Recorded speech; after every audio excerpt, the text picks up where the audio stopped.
相信今日呢，好多媽媽都非常之緊張嘅時刻啦，就係小朋友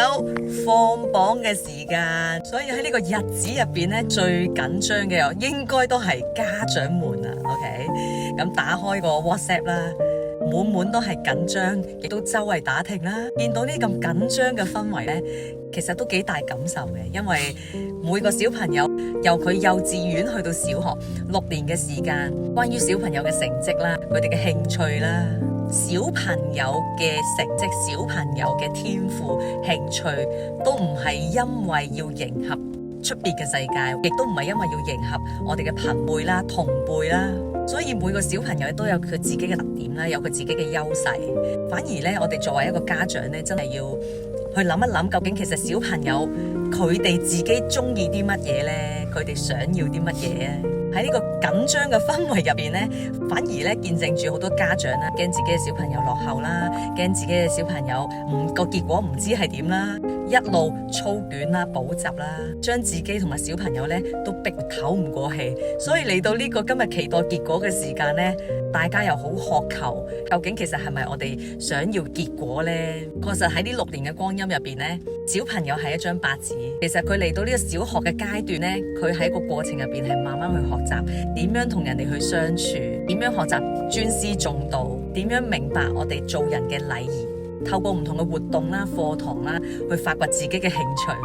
學習點樣自主，點樣獨立，學習點樣逐步係擺脫爸爸媽媽嘅庇護，而可以自己獨立自主，可以喺佢成長嘅過程入邊呢，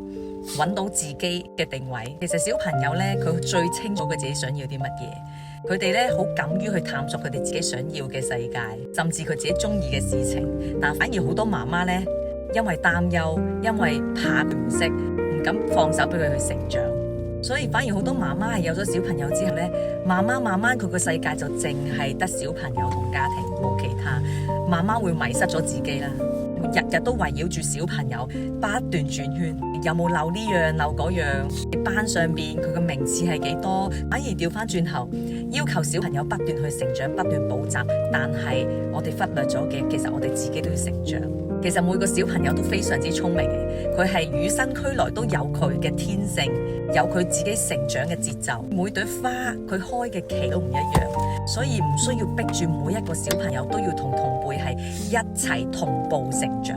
因為過分嘅執着、過分嘅比較，係會令到小朋友嘅心情、媽媽嘅心情又唔好啦。咁為咩呢？所以呢啲焦慮呢，其實都係束綁住我哋小朋友嘅成長嘅。小朋友遲早都會大，每一個小朋友佢再成長，去到中學，去到成人，其實佢都有佢自己獨立自主嘅路要行嘅。所以作為家長嘅我哋，唯有好好去經營我哋自己。我哋可以選擇喺佢身邊做一個非常之好嘅啦啦隊。喺佢遇到困難嘅時間，我哋可以鼓勵佢、支持佢；喺佢做得好嘅時間，我哋要教育佢謙卑；喺佢做得麻麻地嘅時間，我哋要鼓勵佢勇往直前，鼓勵佢去突破。因為每一個人嘅生命要行嘅路，一步都唔會缺少。